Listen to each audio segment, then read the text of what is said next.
Hey everyone, David C. Anderson here coming at you from the Knifecenter, and today we're pitting the Cold Steel Code 4 against the Kershaw Bareknuckle, two aluminum-handled EDC pocket knives with evolutionary locking mechanisms, and you get to pick the winner. Let's go.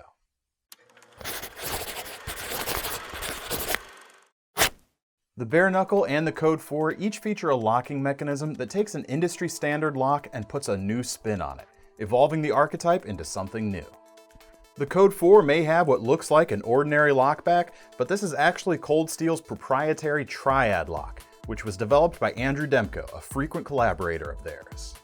By adding a stop pin and changing the way that the bar interfaces with the tang of the knife, they've created an incredibly strong and an incredibly long-lasting design. The Bareknuckle, on the other hand, features a spin-off of the ever-present frame lock, the patented subframe lock.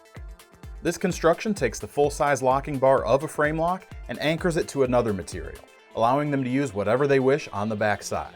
In the case of the Bareknuckle, they've gone with a gray aluminum that matches the front. But what about the business end? The flowing blade of the Bareknuckle is very of the moment right now, with a shape that's sort of a hybrid. There's a bit of drop point in the DNA, but boiled down, I'd classify it as a modified Wharncliffe. The Code 4, on the other hand, comes with more traditional blade shapes. I've got the Tanto right here in front of me, but you can also get a clip point and a spear point. The steel they've used is S35VN for a premium cutting experience, and we get nice contrasting finishes on the blade.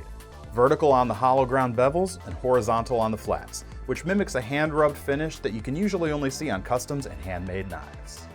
The Bareknuckle, on the other hand, features a stone-washed finish with a flat grind, and it uses Sandvik's excellent 14C 28N steel, a member of my favorite family of stainless steels.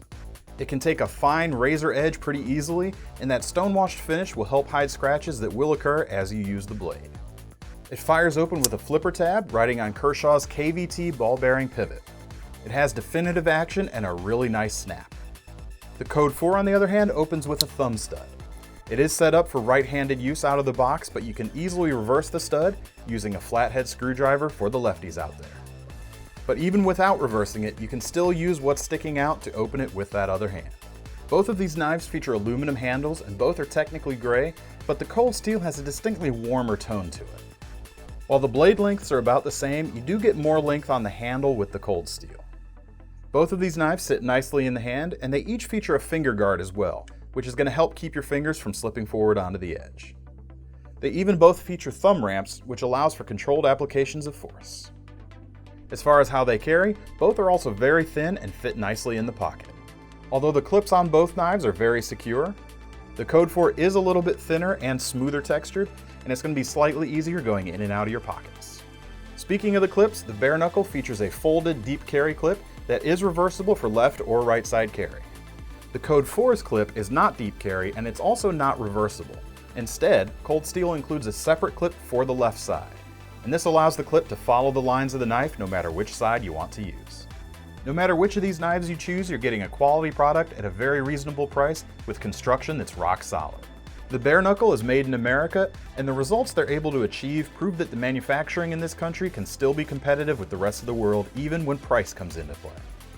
The Code 4, like most of their lineup, is imported, but it does use American steel, and the results Cold Steel gets from their Taiwanese factories is top-notch. This is where you guys come into play. You get to tell us which of these knives is the winner. Will you choose the American-made Bareknuckle with its KVT flipper and subframe lock? Or do you go for the indomitable triad lock and S35VN steel with the Code 4? Be sure to let us know your picks down in the comments, and in the meantime, to get your hands on either one of these great knives, click the link in the description below to head over to Knifecenter.com.